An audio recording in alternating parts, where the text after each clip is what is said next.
Ashama yooyaa harka fuunee dhaggeeffattootaa fi hordoftoota maatii YouTube kiyya bakka jirtan nageenyi isiniif haa baay'atu. Maalii guyyaadha yaadatu kun qabadhee dhufe maalidha? Akkuma kaleessa dubbanne ayyuuni araaramuuf inni araaramte rakkoon qabu rabbi walitti araarsu jechaatuma seenaa nu argee ture beezaadha. Seenaa eenyullee dabarsu seenaa ishii ajaa'iba namatti tola baay'ee isaa maatiin ishii barumsaati waan baay'ee godhaa ture dhiibbaa አለው ከትምህርት ውጪ ህይወት ያለ አይመስለኝም በመማር አምናለሁ ከልጅነትም ያው የገበሬ ፋሚሊ ቤተሰብ ሲኖር ወይም ደግሞ አርሶ አደር ፋሚሊ ቤተሰብ ሲኖራችሁ ሳይማሩ ሲያስተምሯችሁ ለትምህርት ያለን አመለካከት በጣም ትልቅ ነበር እናቴ ሁሉ ጊዜ ለትምህርት በጣም ትልቅ ቦታ ነበራት ልጅ ያልተማርኩም ተማሪልኝ ከስራ ይልቅ ትምህርት ላይ ነበር ፎከስ አድርጌ ብቻ ቱሬ barumsa kana irratti waan baay'ee dabarsaa turte nus arrabsaa turree nama tokko keessa isaan beekini arrabsaa turree jechuudha.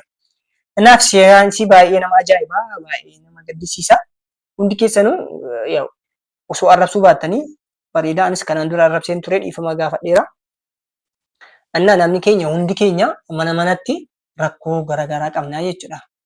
Fakkeenyaaf mudannoo garaagaraa jira maatii garaagaraa keessa ilma namaa seenaan beezaa baay'ee nama ajaa'ibee baay'ee na gaddisiises. Kanaaf hundi keessanuu osoo wal arrabsuu baannee waan bareeda jedhee yaada. Seenaa isii baay'ee na gaddisiise dhugaa waaqa.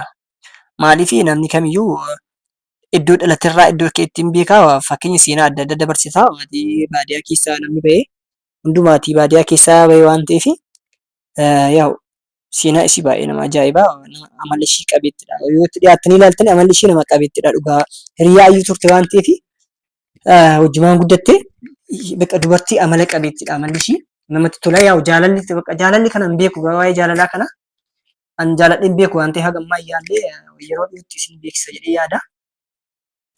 Kanaafi beezaa namni arrabsaa jirtanii koomentii jalattis bakka ishee dhiifama godhaafi baay'ee seenaa ishii baay'ee nama gaddisiisa waan ta'eef dhiifama godhaafi.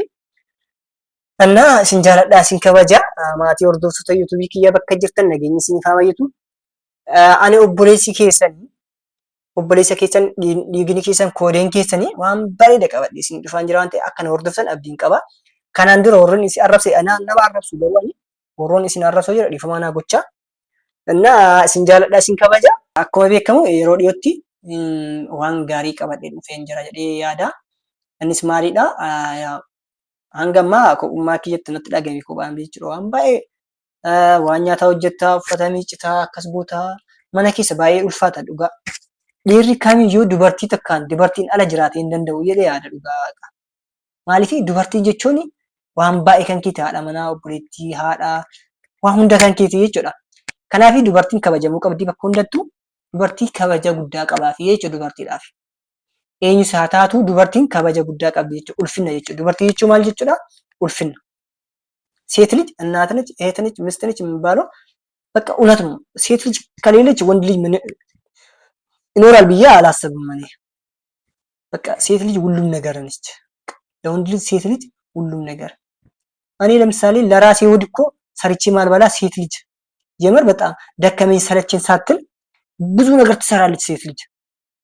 በጣም እኛ እናቀም እንጂ ሴት ልጅ በጣም ትልቅ ሸክም ያላት እሷ ላይ ነው። እና ሴት ልጅ አከብራለሁ። ሴት ልጅ ግዴታ ክብር ያስፈልጋታል። ለሴት ልጅ ክብር የሌለ ሰው አይደለም። እና ዱbartiidhaaf kabaja guddaa qabaadhaa warroonni fuunis warroonni fuudhuu barbaadanis warroonni hiriyaa qabdan dubartii qabdanii kunuunsuu qabdanii jechuudha. Ani yoo rabbi jedhee hiriyaa qabaadheen kunuunsa jedhee abdiin qabaa yaa namni dadhabaadha namni dogongoruu danda'a. Dhugaa nama gaarii ta'aaf jedhee yaadaa jechuudha. Kanaaf dubartiin haadhaa obboleettiidha waan hunda kan keetii jechuudha. Kanaaf dubartiin kabaja ishee jechuudha. ማለፊ ኔጌቲቭ ፖዚቲቭ ከምናወራ ጥሩ ነገር ብናወራ ብንበረታታ ችግር የለም። ኢትስ ኖርማል ነው። በቃ ከስድብ ትምህርት ይሻላል። ሁሉም እኮ ወጥተን እኮ ሶሻል ሚዲያ ላይ ብንሳደብ እኮ ጥቅም የለም። ምክንያቱም ታዋቂ ሆናለሁ ብሎ አንዳንድ ምሳደብ አለ ብልግና ያው ኦሮሞ ማህበረሰብ ውስጥ ሰፉ የሚባል ነገር አለ። በሰፉ ስላደግኩት ስድብ አልወድም። ሰው ከተሳደብም ደግሞ እመክራለሁ እንጂ በስድብ መልስ መስጠት ጥሩ አይደለም ይችላል። ከናፊ ሁንዲ keessanuu akka hordofan abdiin qabaa isin jaaladha hundi keessan yeroo dhiyootti waan gaarii isin qabadhee dhufa qabaleen keessan ani obboleessi keessan ani baratiin keessanii waan gaarii qabadhee isin faana jajjabeessaa jechuudha. Wal arrabsuun bu'aan qabu. Isin jaaladha hundi keessanuu isin jaaladha jechuudha. ሁላችሁንም በጣም ወዳችኋለሁ። ዳይ isin jaaladha. Naganna tura.